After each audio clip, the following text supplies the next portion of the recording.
Another phase in the series of workshops conducted by Newsfirst to enhance the media potential and sharpen the skills of school students took place at the Kokaville Hindu College in Jaffna today.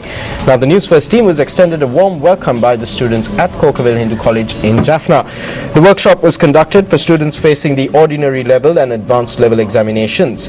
During the workshop, the participants were provided with the knowledge of news reporting, news gathering and news presenting.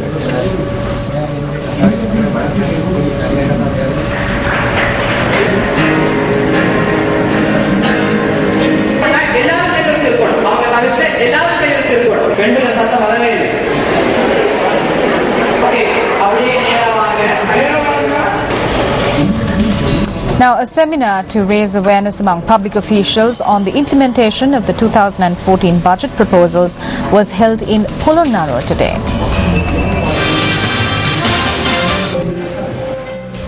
Speaking at the event, Secretary to the Ministry of Finance and Planning, Dr. P.B. Jasundra, said that the government would incur a cost of 450 billion rupees this year to pay the salaries of public sector employees.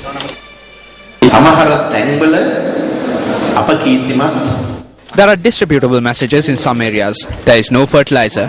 If there is no fertilizer, then we must be accountable for that.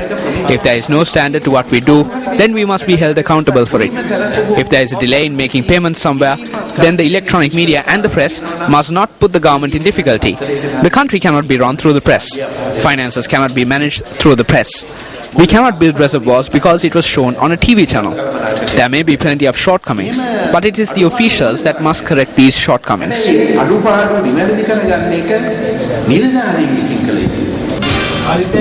Senior Minister Dr. Sarath Amunugama says that the biggest challenge facing the public service in the South Asian region is addressing poverty. Minister Amunugama made this statement at a meeting held in Colombo this morning.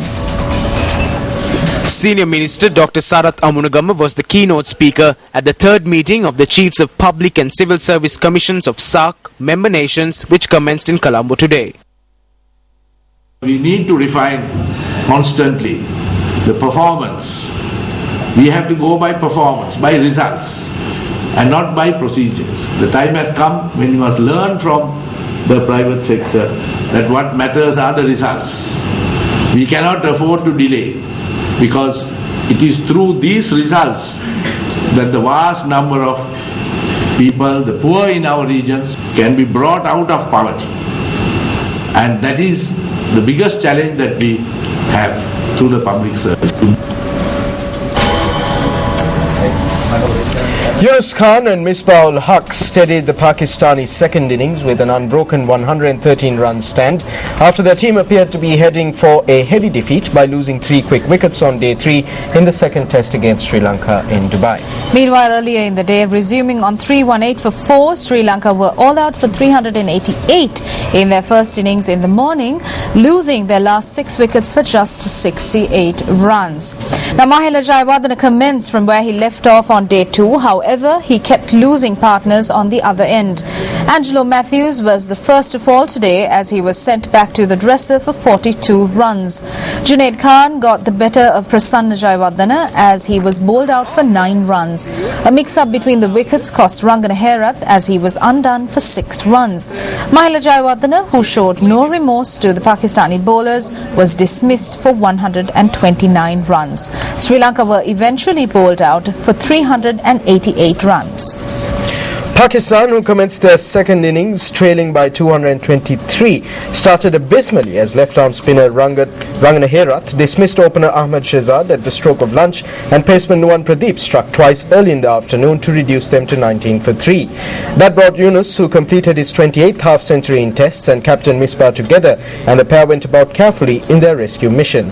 And at stumps, Pakistan were 132 runs for the loss of 3 wickets, with Yunus on 62 and Misbah on 53, trailing Sri Lanka by 91 with 7 wickets in hand.